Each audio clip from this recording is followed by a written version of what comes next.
Hello friends, இன்னைக்கு நம்ம இந்த வீடியோவில் என்ன பார்க்க போறோம்னா, டிஎன்ஏ கவுன்சிலிங்லையும் சாய்ஸ் ஃபில்லிங்லையும் நிறைய பேர் நிறைய மிஸ்டேக் பண்ணுவீங்க. ரொம்ப சின்ன கேர்லெஸ்ஸான மிஸ்டேக்காக தான் இருக்கும். ஆனால் அது மொத்தமாக வந்து ஒரு வருஷத்தையே சாப்பிட்ரும். ஸோ இந்த மாதிரி நிறைய மிஸ்டேக் இருக்கு. நான் வந்து டிஎன்ஏ கவுன்சிலிங் போடும்போதும் என் சிஸ்டர் வந்து போடும்போதும் சுற்றி இருக்கவங்களாம் என்னென்ன மிஸ்டேக் பண்ணாங்க அப்படின்றதெல்லாம் வச்சு தான் இந்த வீடியோ ரெடி பண்ணியிருக்கேன். நீங்களும் நிறைய மிஸ்டேக் பண்ணியிருப்பீங்க. அதெல்லாம் வந்து கமெண்ட்ல சொல்லுங்க, பார்க்குறவங்களுக்கு வந்து யூஸ்ஃபுல்லாக இருக்கும். ஸோ இதை பற்றி தான் ஃபுல்லாக இந்த வீடியோ பார்த்துட்டு நீங்கள் வந்து கவுன்சிலிங்க்கு போனீங்கன்னா உங்களுக்கு வந்து ஒரு கிளாரிட்டி இருக்கும். ஃபர்ஸ்ட் வந்து எல்லா ஸ்டூடெண்ட்ஸும் பேரண்ட்ஸும் எங்கே மிஸ் ஆகுறாங்க அப்படின்னு பார்க்கும்போது கிரைட்டீரியால ஃபர்ஸ்ட் இருக்கிறதே வந்து இந்த ஸ்கேம் குரூப்ஸ் தான். அவங்க யாருன்னா இந்த கரியர் கைடன்ஸ்.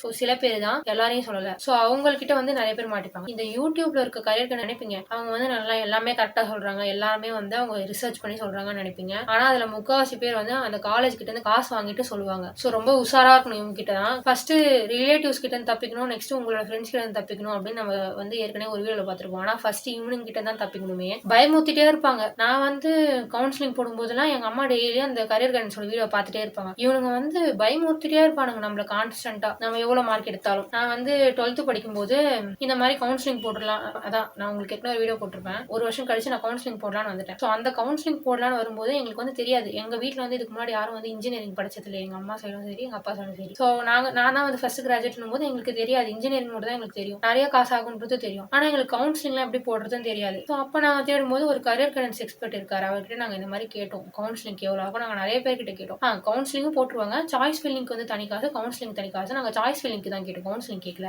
அந்த சாய்ஸ் ஃபில்லிங்க்கு வந்து 1500 கேட்டாங்க. நல்ல காலேஜா வந்து நாங்க அவங்களே போட்டு கொடுத்துறோம் அப்படின்னு சொன்னாங்க. அப்புறம் நாங்க 1500 ஆகுமான்னு வேணான்னு சொல்லிட்டோம். நெக்ஸ்ட் என்னன்னா, இந்த யூடியூப்ல இருக்கவங்க எல்லாம் வந்து நிறைய காலேஜ் சஜஷன் எல்லாம் கொடுக்குறாங்க. இது வந்து ரியலா நடந்த சம்பவம். எங்க அம்மா வந்து இல்ல நம்ம இவங்க நம்ப முடியாது, நீ வந்து யூடியூப்லயும் இன்டர்நெட்ல சர்ச் பண்ணி எந்த காலேஜ் நல்ல காலேஜ் சொன்னோன்னே நான் நிறைய காலேஜ் எடுத்து வச்சிருந்தேன். அப்ப வந்து ஒரு யூடியூபர் கிட்ட வந்து நாங்க இந்த மாதிரி ஃபோன் பண்ணி கேட்டோம், நீங்க வந்து கவுன்சிலிங் போட எவ்வளவு கேட்பீங்க அப்படின்னு, அதாவது சாய்ஸ் ஃபில்லிங் பண்ண எவ்வளவு கேட்பீங்க. அவங்க இவ்வளோ ரேட்டுன்னு சொல்லிட்டு நாங்க வந்து நான் வச்சிருந்த எல்லா காலேஜும் வச்சு அவங்க தான் யூடியூப்ல சொல்றாங்களா, நீங்க இதனால வந்து எங்களுக்கு கால் பண்ணுங்க, நாங்க வந்து உங்களுக்கு சப்போர்ட் பண்றோம்னு சொல்றாங்களா. அது மாதிரி ஒருத்தர்கிட்ட கேட்டிருந்தேன். அவர் வந்து என்ன சொல்றாருன்னா, எங்களுக்கு அந்த காலேஜ் ஒஸ்ட்னு தெரியும், இருக்கத்துல ஒஸ்ட்ன்றதோட அது வந்து ஒரு வேஸ்ட், அங்க காலேஜ்ல காசு கட்டுறதே வேஸ்ட். இவர் வந்து எடுத்த உடனே இந்த மாதிரி நாங்க கேட்கணும், இந்த மாதிரி காலேஜ்ல சேரலாமா, அது நல்லா இருக்குமான்னு கேட்ட பிறகு இவர் வந்து அதெல்லாம் நல்லா இருக்காது, இந்த ஒரு காலேஜே தான் அவர் சொல்றாரு, இதுல சேருங்க இதுல சேருங்க இதுல சேருங்க. அவர் ஏற்கனவே ஒரு காலேஜ் வச்சிருக்காரு, அதை மட்டும் சொல்றாரு. என்னடா இவர் இப்படியே சொல்லிட்டு இருக்காரு அப்படின்னு யோசிக்கும் போது தான் பார்த்தா அவர் வந்து அதுக்கு அட்வர்டைஸ்மெண்ட் பண்றாரு. நாங்க எப்ப அதை அட்வர்டைஸ்மெண்ட் கண்டுபிடிச்சோம்னா, அவர் யூடியூப்ல இந்த மாதிரி நிறைய கரியர் கைடன்ஸ் கொடுக்குறாரா, அவரோட வீடியோ கீழே வந்து அவர் நம்பர் கொடுத்துருக்காரு ஃபார் அட்வர்டைஸ்மெண்ட்னு அப்படின்னு போட்டு நம்பர் கொடுத்துருக்காரு. நான் யோசிச்சோம், ஐயோ நல்ல வேலை நம்ம இப்ப கண்டுபிடிச்சோமே, அந்த காலேஜ் போட்டுதான் என்ன ஆகுறதுன்னு யோசிச்சோம். ஒரு காலேஜ் பத்தி விளம்பரம் பண்ணோம்னா அவங்க அதுக்கு அந்த காலேஜ் கிட்ட வந்து பேமெண்ட் வாங்கிக்கிறாங்க, அதனால தான் அப்படி பண்றாங்களே. நெக்ஸ்ட் என்னன்னா,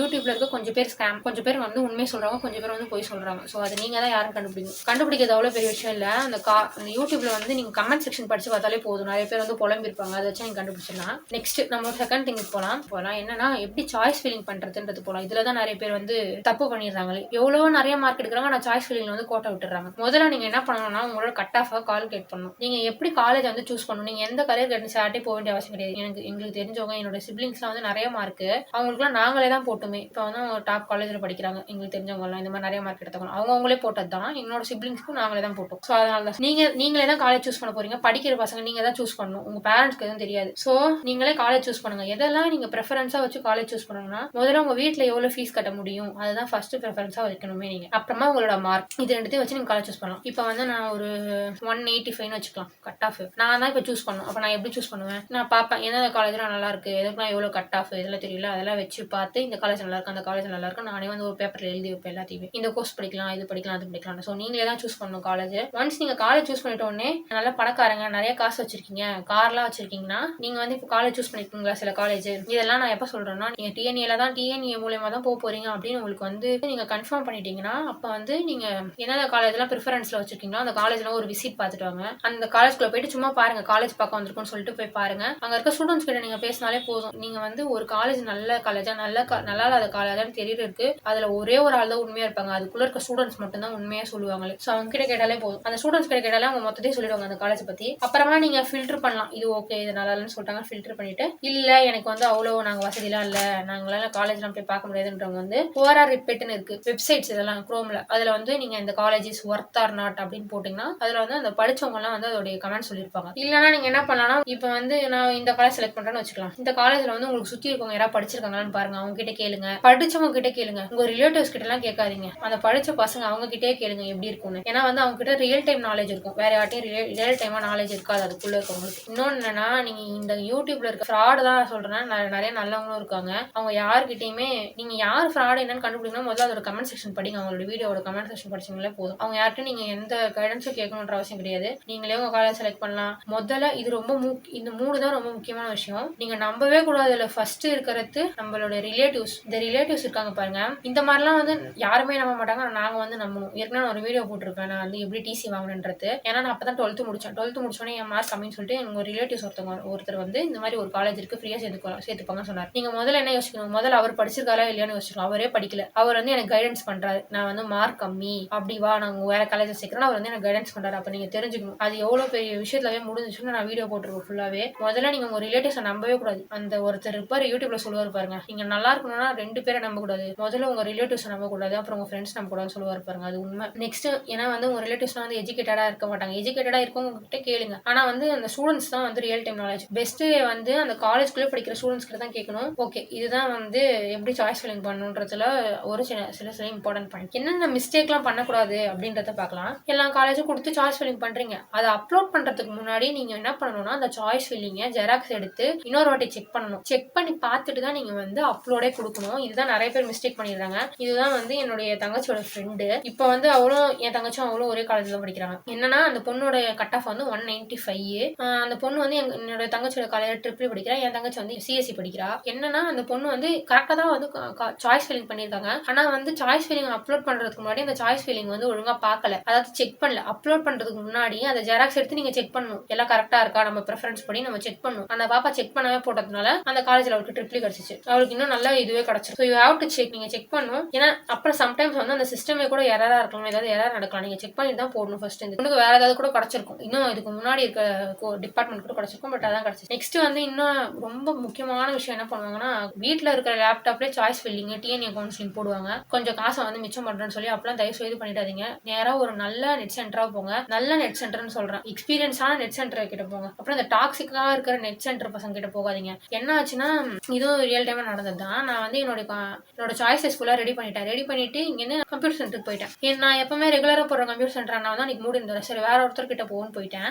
நான் எல்லாமே வந்து எங்க அம்மாவெல்லாம் பேசி கொண்டு வரேன். நான் என்னுடைய சாய்ஸ் லிஸ்டும் வந்து ஃபுல்லா பண்ணிட்டேன். அப்ப வந்து அவங்க கரெக்டா எந்த காலேஜ் நான் வரவே கூடாதுன்னு நினைச்சனோ, எந்த காலேஜ் வந்து நான் 4th லிஸ்ட்ல போட்டு வச்சிருந்தனோ, அதாவது வந்து சாய்ஸ் ஃபில்லிங் அவன் பண்ணிட்டு அவன் என்ன கேட்கறான், அது எவ்வளவு பெரிய காலேஜ் உங்களுக்கு தெரியுமா அப்படின்னு வாய் வச்சிட்டான். எங்களுக்கு எல்லாமே தெரியும், நான் பேசிதான் எங்க அம்மா கூட்டு வந்திருக்கேன், நீ மூடிட்டு போடுறா அப்படின்னு தான் சொன்னோம். பார்த்தா எனக்கு அந்த காலேஜ் தான் வந்துருச்சு என்னுடைய டிஎன்ஏ கவுன்சிலிங்லேயே. ஸோ இந்த மாதிரி உனக்கு வாய வச்சிருவானுங்க. அதுக்கு தான் சொல்றேன் நல்ல எக்ஸ்பீரியன்ஸா இருக்க ஆளுங்கிட்ட போங்க. ஏன்னா நான் எல்லாமே ஃபுல் ரிசர்ச் பண்ணி தான் போட்டேன். அப்படியெல்லாம் போடல எடுத்தும் கவுத்தோணும். அதையும் நாங்கள் அவன்கிட்ட சொன்னோம். ஆனா வாய மூடவே இல்லை. அப்புறமா வந்து இந்த திருப்பி சொல்றது இந்த யூடியூபர்ஸை நம்பாதீங்க. யூடியூப்ல இந்த எஜுகேஷன் கைடன்ஸ் பண்றவங்கள அதுல இருக்க கமெண்ட்ஸ் படிச்சு பார்த்துட்டு நம்புங்க. உங்களோட ஃப்ரெண்ட்ஸையும் ரிலேட்டிவ்ஸும் நம்பாதீங்க. ஏன்னா உங்க ஃப்ரெண்ட்ஸும் இப்போ உங்களை மாதிரி தான் 12th படிச்சுட்டு இருப்பாங்க. உங்க ரிலேட்டிவ்ஸும் அவங்களுக்கு 3/4 பேர் அன்நாலேஜா இருப்பாங்க. அப்புறம் நிறைய பேர் என்னென்ன தப்பு பண்ணுவாங்கன்னா கரெக்டான காலேஜ் சூஸ் பண்ண மாட்டாங்க. இந்த மாதிரி இந்த ரிலேட்டிவ்ஸ் ஃப்ரெண்ட்ஸ் இந்த யூடியூப்ல சொல்றவங்க இதெல்லாம் கேட்டுட்டு ஏதாவது ஒரு காலேஜ் போட்டு அப்புறம் குத்துது கூட இதுவாங்க. கரெக்டான காலேஜா நீங்க சூஸ் பண்ணணும். அப்புறமா என்ன தப்பு பண்ணுவாங்கன்னா இந்த பசங்களுக்கு வந்து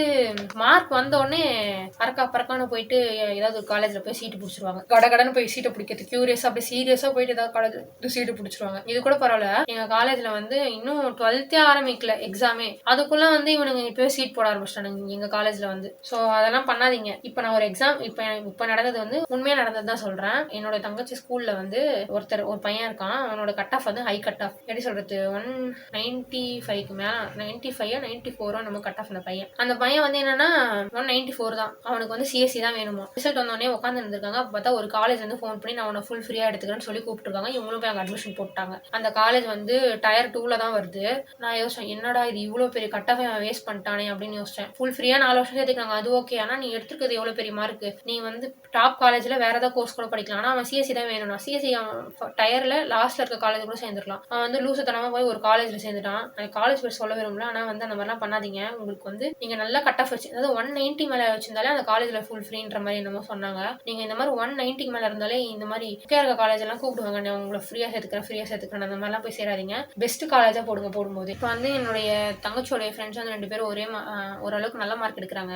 அதுல ஒரு பொண்ணுக்கு வந்து முக்கியமான காலேஜ் கிடைச்சது. ஆனா வந்து அவ அக்செப்ட் அண்ட் அப்வர்ட் கொடுக்குற அவளுக்கு நல்ல காலேஜ் கிடைச்சது. இன்னொரு பொண்ணு இருக்கா, அவளுக்கும் அதே முக்கியமான காலேஜ் தான் கிடைச்சிச்சு. அந்த பொண்ணு அக்செப்ட் அண்ட் ஜாயின் கொடுத்துச்சு. ஸோ அதனால அந்த பொண்ணு வந்து அந்த ஒஸ்ட் காலேஜ் தான் படிச்சிச்சு. Choosing the correct college. அப்புறம் வந்து நிறைய காலேஜ்லாம் ஃபோன் பண்ணி பசங்களுக்கு வந்து பிரெயின் வாஷ் பண்ணுவாங்க. வாங்க எங்களை வந்து ஜாயின் பண்ணுங்கன்னு சொல்லி பிரெயின் வாஷ் பண்ணுவாங்க. நிறைய கட் ஆஃப் எடுத்த பசங்களை ஃப்ரீயா சேர்த்துக்கிறேன்னு. அந்த ட்ராப் எல்லாம் போய் விழுந்துடாதீங்க. நல்ல காலேஜ் சேருங்க. இப்போ வந்து நான் சொன்னல இந்த மாதிரி காசு வச்சிருந்தா நீங்க காலேஜ் போய் பாருங்கன்னு, அதுல கூட உஷாரா இருக்கணும். சும்மா போய் பாருங்க. எனக்கு தெரிஞ்சு எங்க காலேஜுக்குள்ள முக்கவாசம் வந்தவங்க சும்மா தான் வந்திருப்பாங்க. ஆனா அவங்களை அட்மிஷன் போட்டுருவாங்க. முக்கியமான விஷயம் என்ன பார்க்கணும், நிறைய பேர் ஒருத்தர் கூட யாரோ மெசேஜ் பண்ணியிருந்தாங்க, சாய்ராமன் நினைக்கிறேன், சாய்ராமா என்னமோ ஒரு காலேஜ் வந்து எனக்கு கமெண்ட் வந்துருந்துச்சு. இந்த மாதிரி அவருக்கு வந்து அந்த காலேஜ் பிடிக்கல, நான் வந்து டிஸ்கண்டினியூ பண்ணலான்னு இருக்கேன், ஏன்னா 2.5 லட்சம் கேட்கறாங்கன்னு சொன்னாங்க.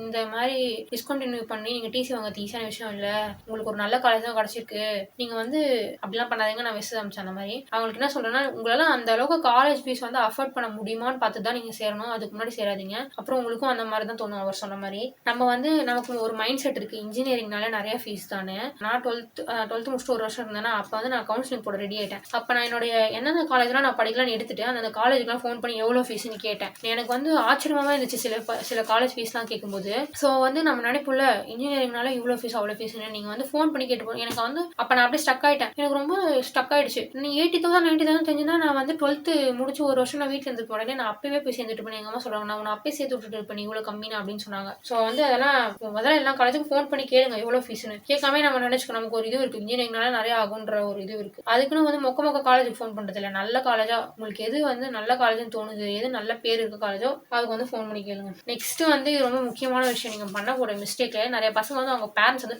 என்னுடைய தங்கச்சோட ஃப்ரெண்ட் ஒருத்தி இருக்கா, அவங்க பேரண்ட்ஸ் வந்து டார்ச்சர் பண்ணுவாங்க என்ன வந்து அந்த காலேஜ்ல அந்த காலேஜ்ல சேர்றது வந்து அவ்வளவு பெரிய விஷயம் இல்ல, உங்க பேரண்ட்ஸால அவளை அஃபோர்ட் பண்ண முடியுமா அப்படின்றது தான் விஷயம். அந்த பாப்பா வந்து அவங்க பேரண்ட்ஸால அவளை அஃபோர்ட் பண்ண முடியாது, ஓவரா அழுது 5 lakh வந்து கேட்டாங்க அந்த காலேஜ்ல ஜாயின் பண்ணது. அந்த காலேஜ்ல ஜாயின் பண்ணிட்டா. ஆனா வந்து அவளுக்கு வந்து ஒரு மாதிரி கில்ட் ஆயிடுச்சு உள்ள சேர்ந்த உடனே. ஐயோ நம்ம இவ்வளவு காசு கட்டி நம்ம வந்து ரொம்ப டார்ச்சர் பண்ணி நம்ம பேரண்ட்ஸ் சேர்ந்துட்டு போயிருக்கணும், அவ வந்து ஒரு மாதிரி ஆயிட்டா. ஸோ அந்த மாதிரி உங்க பேரண்ட்ஸை நீங்க டார்ச்சர் பண்ணி போனாலும் அது உங்களுக்கு பீஸ்ஃபுல்லா இருக்காது.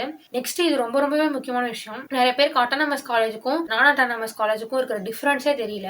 அட்டானமஸ் காலேஜ்னா என்னன்னா தன்னாட்சினா அவங்களோட சிலபஸ் இது எல்லாமே வந்து அண்ணா யூனிவர்சிட்டியோட புக்கே தான், பட் வந்து அதுல குறிப்பிட்ட சிலபஸ் தான் நடத்துவாங்க. அந்த காலேஜுக்கு எது அவங்க சிலபஸா வச்சுக்கிறாங்களோ அது மட்டும் தான் நடத்துவாங்க. அவங்க ஒரு கொஸ்டின் பேங்க் வச்சிருப்பாங்க அட்டானமஸ் காலேஜ்லாம். அந்த கொஸ்டின் பேங்கே தான் வந்து உங்களுக்கு இன்டர்னல்லையும் வரும் செமஸ்டர்லயும் வரும், அதுல தான் முக்கவாசி வரும். ஸோ அந்த கொஸ்டின் பேங்க் படிச்சாலே நீங்க பாஸ் ஆயிடலாம். ஆனா வந்து நான் அட்டானமஸ் காலேஜ்ல அப்படி கிடையாது. நீங்க 12th ஒரு 12 புக்கு படிச்சிருப்பீங்க பாத்தீங்களா, அதே மாதிரி எல்லா புக்கும் ஃபுல்லா படிக்கணும் நான் அட்டானமஸ் காலேஜ்ல. நான் வந்து அதுக்கும் ஒரு வீடியோ போட்டிருக்கேன், நான் அட்டானமஸ். ஸோ அது நல்லா சேர்ந்து பாருங்க. முதல்ல வந்து யாராவது இந்த கவர்மெண்ட் காலேஜ்ல ஜாயின் பண்றேன்னு இருக்க எல்லாருக்குமே இந்த வீடியோ, கவர்மெண்ட் காலேஜ்ல நீங்க ஜாயின் பண்றீங்கன்னா 1க்கு 2 முறை இல்ல 100 முறை கூட யோசிக்கலாம். நீங்க வந்து ஏன் கவர்மெண்ட் ஸ்கூல்ல படிக்கல யோசிச்சு பாருங்க. ஏன்னா வந்து கவர்மெண்ட் காலேஜ் என்ன நான் அட்டானமஸ் கணக்குல வரும், அண்ணா யூனிவர்சிட்டியில கீழே வரும். அதே மாதிரி நீங்க 12th படிக்கிற மாதிரியே ஃபுல்லா நிறைய படிக்க வேண்டியதா இருக்கும், படிச்சுட்டே இருக்க மாதிரி இருக்கும் நான் அட்டானமஸ்ல. நான் அட்டானமஸ்ல அப்படி இருக்காது, ஈஸியா விட்டுருவாங்க. நெக்ஸ்ட் என்ன சொல்ல வரேன்னா, நீங்க வந்து பிரைவேட் காலேஜ்ல சேர்றீங்க, ஓகேப்பா நான் ஒரு பிரைவேட் காலேஜ்ல சேரலாம்னு முடிவு பண்ணிட்டேன். பிரைவேட் காலேஜ்ல சேர்றது ஓகே. நீங்க வந்து ரொம்ப ஐஃபையான காலேஜ்ல சேர்றீங்கன்னா வந்து நீங்க கட்ஸ் இருந்தா மட்டும் அவ்வளவு ஐஃபையான காலேஜ்ல சேருங்க. ஏன் அப்படி சொல்றேன்னா, நிறைய இந்த மாதிரி ஐஃபையான காலேஜ்ல என்ன நடக்குன்னா, ரேஷனலிசம், ட்ரெஸ்ஸிங், கம்யூனிகேஷன் இதெல்லாம் பார்ப்பாங்க. அந்த பசங்க வந்து உங்களை ஜட்ஜ் பண்ணிட்டே இருப்பாங்க. ஸோ உங்களுக்கு ஒரு இன்செக்யூரிட்டி ஃபீல் வந்து உங்க மேலவே. ஸோ நீங்க கான்ஃபிடென்ட்டா கட்ஸோட இருந்தா மட்டும் அந்த மாதிரி காலேஜ்ல சேருங்க.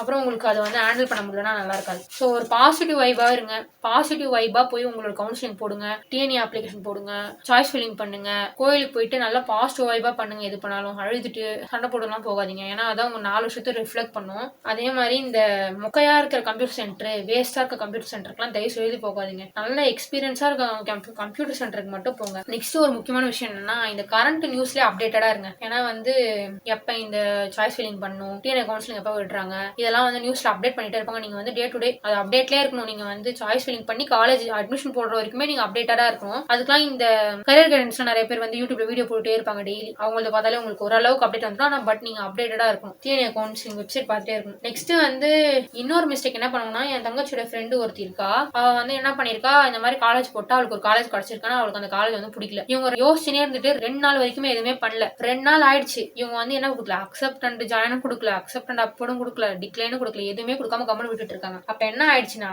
அந்த பொண்ணு வந்து கவுன்சிலிங்ல இருந்து அந்த பொண்ணு வெளில வந்துருச்சு, டிஎன்ஏ கவுன்சிலிங்ல இருந்து அந்த பாப்பா வெளில வந்துருச்சு. போட முடியாதுன்னு சொல்லிட்டாங்க, இதுக்கு மேல எதுவும் பண்ண முடியாது கவுன்சிலிங்லாம் அப்படின்னு சொல்லிட்டாங்க. ஸோ அப்புறமா அவங்க மேனேஜ்மெண்ட் மூலியமா வேற ஒரு காலேஜ் சேர்ந்தாங்க. இந்த மாதிரி பண்ணாதீங்க, ஏதாவது ஒரு முடிவு எடுங்க. அது 2 நாளா 1 நாளான்னு தெரியல, நீங்க வந்து உங்களுக்கு அடுத்த நிமிஷமே போய் என்ன வேலை பண்ணுமோ அதை பண்ணிட்டு வந்துருங்க. அது 2 நாளா 1 நாளா இல்ல கொஞ்ச நேரமாலாம் தெரியல, டக்குன்னு வந்து முடிச்சிருங்க. உங்களுக்கு வந்து அலாட்மெண்ட் வந்துச்சுன்னு தெரிஞ்ச உடனே நீங்க வந்து கிளம்பி போயிடுங்க. அது என்ன ஆப்ஷன் கொடுக்கலான்றது போறது. ரொம்பவே முக்கியமான விஷயம், நிறைய பேர் என்ன பண்ணிடுவாங்கன்னா காலேஜ் மட்டும் பார்ப்பாங்க. ஆனா வந்து அதோட டிரான்ஸ்போர்டேஷன் வசதியை பார்க்க மாட்டாங்க. எங்கேயோ ஒரு காலேஜ் இருக்கும், ஆனா அதுக்கு டிரான்ஸ்போர்டேஷனே இருக்காது சுத்தமா. நீங்க ஒரு காலேஜ் பாக்குறீங்கன்னா அதோட டிரான்ஸ்போர்டேஷன் ரொம்பவே முக்கியம். நெக்ஸ்ட் வந்து பரபரன்னு 12th முடிச்சோடனே எல்லாம் போய் ட்ரெஸ் வாங்க ஆரம்பிச்சிருவாங்க காலேஜுக்கு. அந்த மாதிரிலாம் பண்ணாதீங்க. உங்களுக்கு எந்த காலேஜ் கிடைக்குது அப்படின்னு தெரிஞ்சுட்டு போய் ட்ரெஸ் வாங்க. அப்புறம் அந்த ட்ரெஸ் எல்லாம் வேஸ்டா போயிடும்.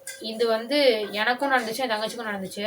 நிறைய பேர் நம்மள மாதிரி இருக்க ஃபேமிலிஸ்லாம் வந்து நான் உங்களை நகை வச்சுதான் நம்மளை படிக்க வைப்பாங்களே. இந்த கவர்மெண்ட் என்ன பண்ணுவாங்கன்னா கரெக்டா காலேஜ் ஃபீஸ் கட்டும்போது இந்த தங்கத்தோட விலையை குறைச்சு விட்டுருவாங்க ஃபுல்லாமே. ஸோ அது நீங்க எப்ப அந்த கோல்டு தான் வைக்க போறீங்கன்னு தெரிஞ்சுச்சுன்னா அது எப்ப நீங்க வைக்கணும்ன்றத முடிவு பண்ணுங்க. கரெக்டா நீங்க காலேஜ் வந்து ஃபீஸ் கட்ட போறீங்கன்னா அப்பதான் அவனுங்க தங்கத்தோட விலையை குறைப்பாங்க. ஸோ நீங்க எப்ப வைக்கணும், எப்ப காசா மாத்தணும்ன்றதுலாம் தெரிஞ்சுக்கோங்க. ஒரு முக்கியமான விஷயம் என்னன்னா, நிறைய பேர் வந்து காலேஜ் வந்து செலக்ட் பண்ணும்போது என்ன அடுத்தவங்க என்ன சொல்றன்றதை கேட்பாங்க. யாருமே கண்டுக்காதீங்க.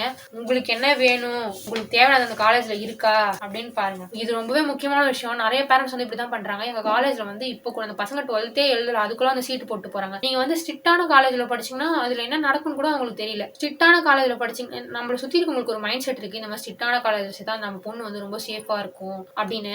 இப்போ உங்க பசங்க நீங்க எப்படி இருந்தாலும் வேலைக்கு தானே அனுப்ப போறீங்க. அவங்க வந்து ஒரு ஒர்க் ஸ்பேஸ்ல ஒர்க் பண்ணி தானே ஆகணும். அதெல்லாம் அவங்க யோசிக்க மாட்டாங்க. இந்த மாதிரி ஸ்ட்ரிக்டான காலேஜ் சேர்த்தீங்கன்னா உங்க பசங்களுக்கு கம்யூனிகேஷனே வராது. நீங்க ஆனா ஃப்ரீயா விடுற காலேஜ், ரிலாக்ஸான பசங்களை விடுறாங்க பாருங்க, அந்த மாதிரி காலேஜ்ல சேர்த்தீங்கன்னா அந்த பசங்களுக்கு வந்து நல்ல கம்யூனிகேஷன் பில்ட் ஆகும். எப்படி இருந்தாலும் ஒர்க் ஸ்பேஸ்ல நீங்க பாய்ஸ் கூட தான் ஒர்க் பண்ண போறீங்க. கேர்ள்ஸுக்கு எல்லாம் இப்போ வரைக்கும் தனியா கம்பெனி எல்லாம் ஆரம்பிக்கலாம். அந்த கம்பெனியும் நீங்க வந்து ஃப்ரீயான காலேஜ், ஐ மீன் ரிலாக்ஸா விடுற காலேஜ்ல சேர்ந்தீங்கன்னா ஃப்ரீடம் டு டாக் வரும். நீங்க எல்லாருக்கிட்டையும் ஈஸியா இன்டராக்ட் பண்ணலாம். ஒரு கம்பெனில நீங்க போனோன்னு என்ன கேட்பாங்க, உங்களை பிரசன்டேஷன் பண்ண சொல்லுவாங்க, ஜிடி ரவுண்ட் நடக்கும். நீங்க ரிலாக்ஸா இருந்தீங்கனாலே உங்களுக்கு வந்து உங்க வாழ்க்கையை எப்படி பில்ட் பண்ணிக்கிறேன்றது ஐடியாலாம் தோணும். ஸோ இதெல்லாம் ரொம்பவே முக்கியம். இன்னொன்னு வந்து இந்த மாதிரி ஃப்ரீயா விடுறாங்க பாத்தீங்களா, அந்த காலேஜ் எல்லாம் வந்து அந்த பசங்களுக்கு ரெஸ்பெக்ட் கொடுக்குறாங்க. அவங்களுக்கும் அவங்களோட தாட்ஸ்க்கும் ரெஸ்பெக்ட் கொடுக்குறாங்க. ஸோ இதெல்லாம் பார்க்கணும். ஒஸ்ட் காலேஜ் தான் தயவு செய்து டொனேஷன்லாம் கட்டி ஜாயின் பண்றீங்க, அந்த மாதிரிலாம் பண்ணாதீங்க ஒஸ்ட் காலேஜ்ல. இது என்ன விஷயம் நான் சொல்றேன்னா, நீங்க வந்து 12th படிக்கிறதுக்கு முன்னாடியே 11th படிச்சு முடிச்சுட்டு உங்க பேரண்ட்ஸ் கிட்ட கேளுங்க, நீங்க வந்து என்ன நல்லா படிக்க வைப்பீங்களா, உங்களோட மைண்ட் செட்டும் உங்க பேரண்ட்ஸோட மைண்ட் செட்டும் ஒத்து போதான்னு பாருங்க. நீங்க வந்து வெளியூர்ல போய் படிக்கணும், உங்க பேரண்ட்ஸ் வந்து உள்ளூர்ல படிக்கணும்னு சொல்லுவாங்க. நிறைய எப்படி சொல்றது, நிறைய பேரண்ட்ஸ் வந்து இன்னும் வந்து 40s 50s 30sலயே இருப்பாங்க. இப்படிதான் இருக்கணும் அப்படிதான் இருக்கணும்னு இருப்பாங்க. ஸோ உங்களோட மைண்ட் செட்டும் உங்க பேரண்ட்ஸோட மைண்ட் செட்டும் ஒத்து போதான்னு பாருங்க. அப்புறம் நீங்க ஃபுல்லா எஃபெக்ட் போட்டு உங்க பேரண்ட்ஸ் வந்து உங்களை விடலன்னா அப்புறம் அது ஃபுல்லாவே வேஸ்ட் தான். அதுக்கு நம்ம சும்மாவே இருந்திருக்கலாமே, நம்ம ஜாலியாவே இருந்திருக்கலாமே 12th அப்படி தோணும். கம்பல்சரியா நீங்க காலேஜ் சேர போறீங்க அப்படின்னு ஆயிடுச்சுன்னா லேப்டாப் வாங்கிடுங்க. அப்ப அந்த காலேஜோட செலவா முடிச்சிருங்க லேப்டாப்பை. நெக்ஸ்ட் வந்து என்னோட தங்கச்சிக்கு வந்து ஒருத்தர் ஹெல்ப் பண்ணாரு. ஒரு யூடியூபர் தான், பிரக்திக் கனகராஜன் ஒருத்தர். நான் அவருடைய ஐடி இங்க தரேன். என் தங்கச்சி வந்து அவர்கிட்ட தான் எல்லாமே கேட்பா. இந்த டிஎன்ஏ கவுன்சிலிங் இந்த காலேஜ் போடலாமா, அந்த காலேஜ் போடலாமா. அவர் பிஎஸ்ஜில வந்து படிக்கிறாரு, இசிஇ. அவர் வந்து நல்லா ஹெல்ப் பண்ணாரு என் தங்கச்சிக்கு. அவர் சொல்லிதான் வந்து என் தங்கச்சிக்கு டாப் காலேஜ்ல கிடைச்சிச்சு. நாங்க வேற காலேஜ் தான் போடலான்னு பார்த்தோம், அவர் தான் சொன்னாரு. ஸோ அவர் ரொம்ப ஹெல்ப் பண்ணாரு. அவர்கிட்ட கேளுங்க எதா இருந்தாலும். ஸோ இவ்வளவுதான் வீடியோ. உங்களுக்கு ஏதாவது டவுட்னா வந்து கமெண்ட் பண்ணுங்க. ரிலாக்ஸா வந்து டிஎன்ஏ கவுன்சிலிங்க்கு சாய்ஸ் ஃபில்லிங் பண்ணுங்க. ஸ்ட்ரெஸ் அவுட்டா பண்ணாதீங்க. உங்க மார்க் வந்துருச்சு கையில, இதுக்கப்புறம் அதை மாத்த முடியாது. ஸோ என்ன பண்ணலாம், உங்களுக்கு எது பிடிச்சிருக்கு, எந்த டிபார்ட்மெண்ட் உங்களுக்கு பிடிச்சிருக்கு, இன்ஜினியரிங் பிடிச்சிருக்கா இல்லையா, ஆர்ட்ஸ் பிடிச்சிருக்கா, இல்ல வேற ஏதாவது அவுட் சைட் எஜுகேஷன் பாக்ஸ் ஏதாவது பிடிச்சிருக்கா அப்படின்னு பார்த்துட்டு ஜாயின் பண்ணுங்க. ரிலாக்ஸா பண்ணுங்க. இருந்தாலும் உங்க பேரண்ட்ஸை பத்தி யோசிங்க. உங்க பேரண்ட்ஸால காசு கட்ட முடியுமான்னு யோசிங்க. உங்களை பத்தி யோசிங்க, உங்களால படிக்க முடியுமா யோசிங்க. காலேஜ்ல சேர்ந்துட்டு ஈஸிலாம் நினைக்காதீங்க. நான் ஒன்றும் ஒரு ஸ்ட்ரிக்ட் காலேஜ்ல தான் படிக்கிறேன், எனக்கு கம்யூனிகேஷன் லேக் ஆகுது, நிறைய விஷயம் இருக்கு ஸ்ட்ரிக்ட் காலேஜ்ல. ஸோ ரிலாக்ஸான காலேஜா சேருங்க. உங்களுடைய காலேஜ் டைம் வந்து ஒரு மெமரிஸா மாத்துங்கன்றதோட ஒரு ஜாலியான ஒரு எக்ஸ்பீரியன்ஸா ஆகுங்க. ரிலாக்ஸா உங்க பேரண்ட்ஸ் கிட்ட பேசுங்க, நார்மலா ஜாலியா பேசுங்க. இப்போ நீங்க 12th முடிச்சுட்டு உங்க காலேஜ் போயிடுவீங்க, லீவ்ல மட்டும் தான் வீட்டுக்கு வர மாதிரி இருக்கும். நல்ல டைம் என்ஜாய் பண்ணுங்க. உங்களுக்கு ஏதாவது டவுட்னா கமெண்ட் பண்ணுங்க.